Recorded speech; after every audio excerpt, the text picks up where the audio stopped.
Our next speaker is Yi Lu, and Yi is currently the Chief Scientific Officer at Wellspring Pharmaceuticals. He's a very active serial entrepreneur and has been engaged in a number of startups, including he co-founded Intellikine, which of course has done some excellent work over the years. I'd like to have him follow up with his presentation. Thank you, David. And thanks, Ida and the organizer for inviting me here. And Peter just give you a nice, the story, nice result, right? I think that's episode 2. So what I'm trying to do is going back to, tell you the episode 1. How did we get here for targeting this KRAS? So I don't need to talk about any background because Peter did a great job. So I just want to remind you when, so David just said, we co-founded Intellikine, and then in 2012 we sold Intellikine to Takeda. So at that time, the founding team, Kevin Shoka, Troy Wilson, me, and Peter Ren, we sit together, thinking what to do next, right? And then we think, we're successful once. The second one, we could afford to do a little bit more, risky program, but have to have a high impact. And then what project will have a high impact? And then we look at all the oncogenes. In Intellikine, we talk PI3K/mTOR. So, and then we look at all the oncogenes. We say, why not KRAS? So at that time, but that's 2012, beginning of January 2012. So at that time, KRAS was still considered undruggable. But luckily, Kevin at that time, start some work in his lab. So I think he has a very clever idea. So if KRAS is hard to target, how about we specifically target a mutation, which is the cysteine mutation, right? For chemists here, why target cysteine, because that provides you a chemical handle, right, for to develop covalent drugs to interact with cysteine, and hopefully with that covalent interaction, you can find reasonable potent compounds. So that's Kevin's clever idea, and then I think what's a really breakthrough from his lab is. He did some initial screening, and then he saw the crystal structure. And then from the crystal structure, he identified this pocket which is not known before. So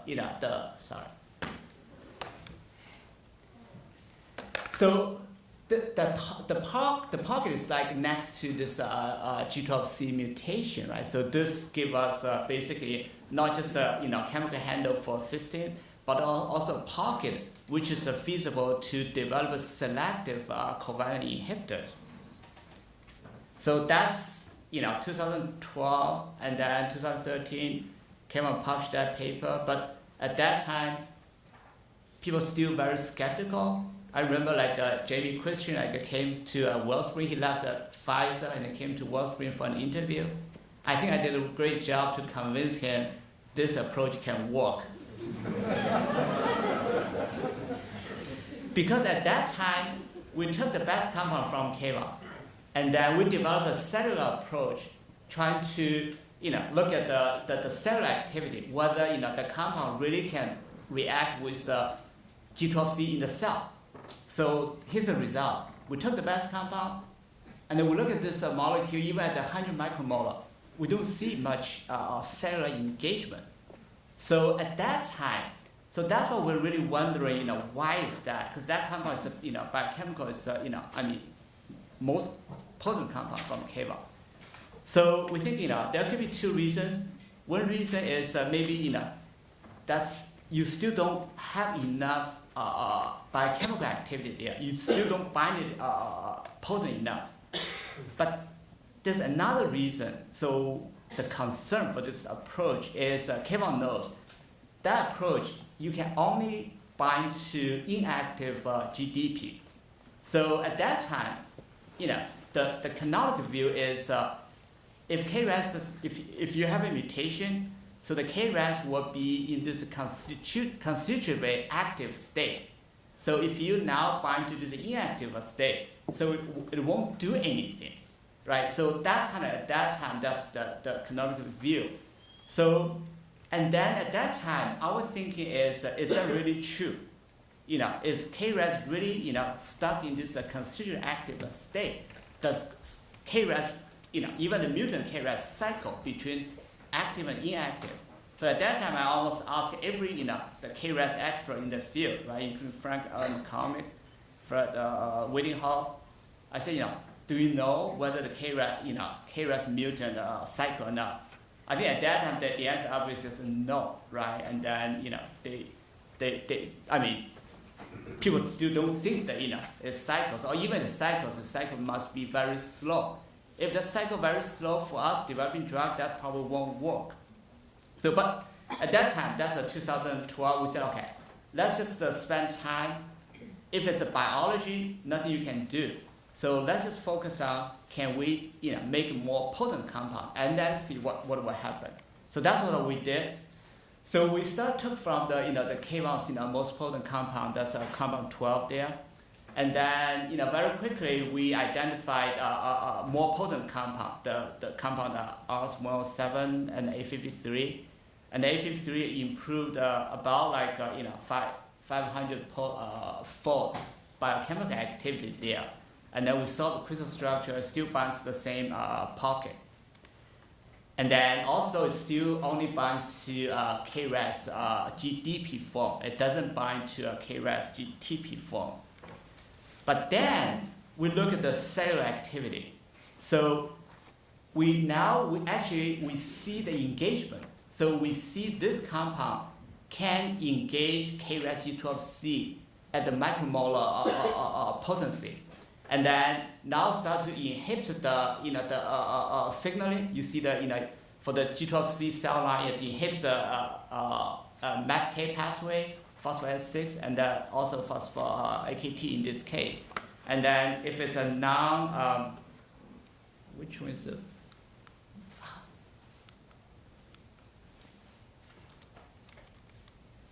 If it's non-G12C, you don't have any activity. And then, you know, we profile a panel of cell lines. Non-G12C, you don't see any activity. And then G12C cell lines, you see activity, right? So in this, still like in the low micromolar range. So at that time, so the result, we're very excited now. You know, basically we see the activity. But then the question still is, you know, we were puzzled why. If people thinking at that time, you know, if a mutant KRAS, if over 90%, you know, of the mutant KRAS is in GTP form, and then now your compound only binds to the GDP, how can it be active in the cell? So we did a lot of work. We developed, you know, a very nice mass spec assays, trying to, you know, figure out what happened, and then, you know, through a lot of work, I'm not going to talk about all those details, but that's how we figured out is even for KRAS, even if it's a mutant KRAS, it still cycles from between the active GTP and the inactive GTP. And then what happened is we did a lot of biochemical study. If the compound binds to KRAS GDP, it will prevent it from activating to RAS GTP. So basically now you have this cycle there. You bind to the inactive one because of the cycle. You will eventually sequester all the active RAS into inactive RAS, and then use a mass spec assay. We prove you can almost get, you know, like almost complete the sequestration of all the RAS into the inactive RAS. So this is the result. I think we published that in the Cancer Discovery, and also with Neil Rosen, we published a paper in Science. So this is what we think, you know, what happened. So that's about like 2014. So now we know it can work. And then what we did is we trying to, okay, so the compound I showed you, A53, so we're trying to do an in vivo study. So, but that compound has a very poor PK property, so we can't do any in vivo study. And then we try to improve it. So we made a lot of molecules, but two things. We couldn't even improve the potency, better than A53. And then we couldn't improve the drug properties. So basically we're stuck for this, for some time. And then luckily, we came up with another scaffold. So this quinazoline scaffold. So, and then very quickly from this quinazoline scaffold, we identified a more potent compound than A53. But it's more important is this scaffold is more manageable to get the suitable PK properties. So that's how we did some the optimization, and then very quickly we get this 1620 compound.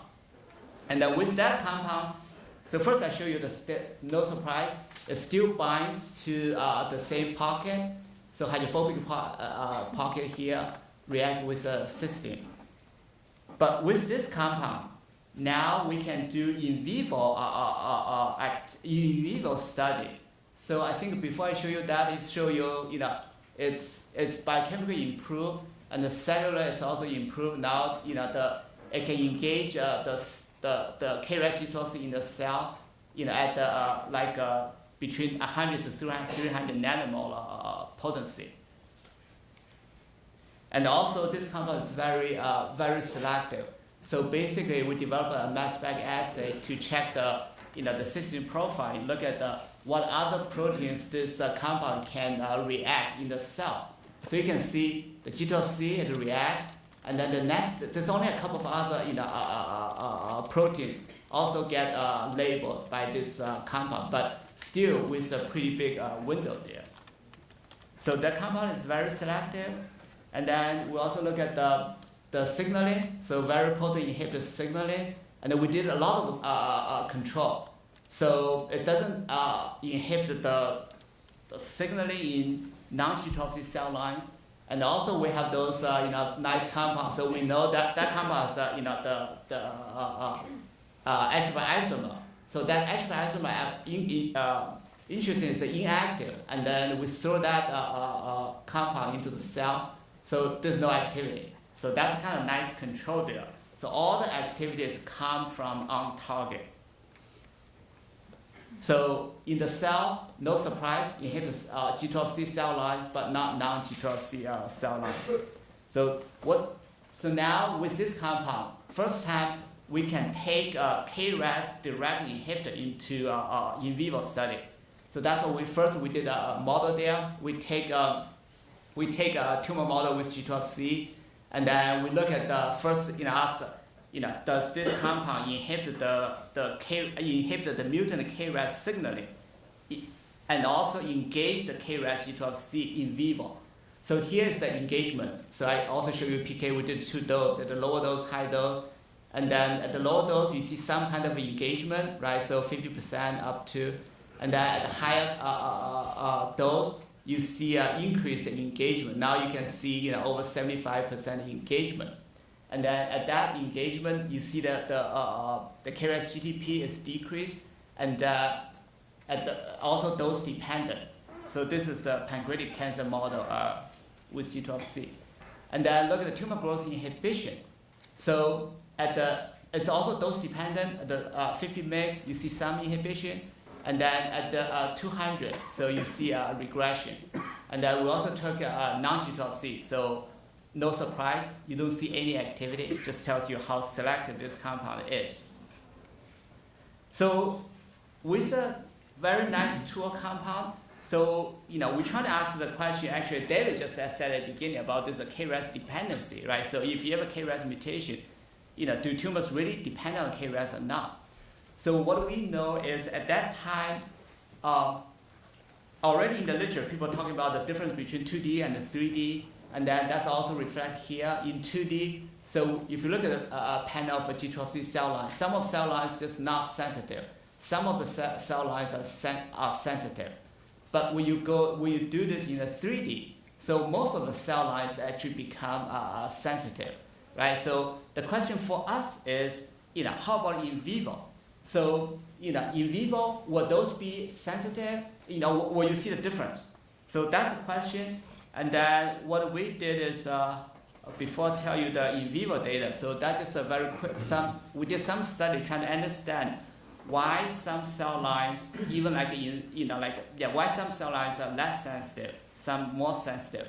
So the obvious question we asked is it because your engagement is different between the sensitive and the insensitive? So our conclusion is there's not much difference between sensitive and insensitive in terms of engagement. So they all engage. So it's some biology there which causes the sensitive and the less sensitive. But what's more important is in vivo. So what we did is, if you look at here, so we took those cell lines in 2D, some of sensitive, some basically insensitive. And then in 3D, they become more or less all sensitive. And then now we can look at in vivo. So whether it's sensitive or insensitive. So in vivo, what to us, they like. So they are all sensitive to the G12C inhibitor. So I think that just gives you, one angle there. So if you, talk about the KRAS dependency, we know 2D definitely so could mislead you, and then 3D probably is more predictive.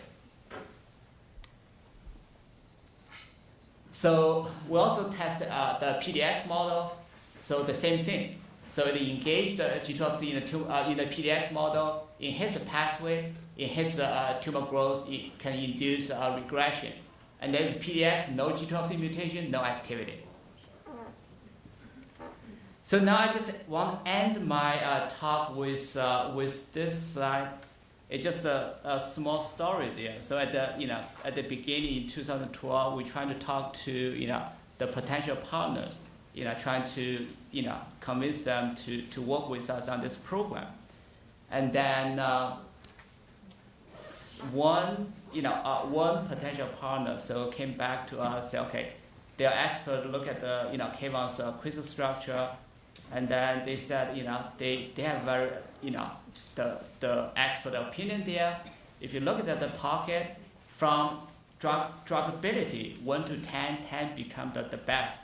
They say it's a 1.5. So basically, it's close to impossible to identify real inhibitors from that pocket. But now I'm going to show you here is 1620 we get this like 100, 300 nanomolar activity. But we continue to optimize. Actually, now we can identify the compounds with almost sub-nanomolar activity there. So I think that's kind of nice story there. When someone tell you that's not druggable, at the end you can come up like a sub-nanomolar small molecule inhibitor. So we published this work in the Cell last year, and then I think I don't need to tell you. So what more exciting to us is we're going to see the clinical data. So that's the KRAS will eventually we develop a KRAS direct inhibitor. So I love people to thank the whole Wellspring team, and then obviously thank our scientific co-founder Kevin Shoka, but I also want to thank Janssen. So they funded the whole program.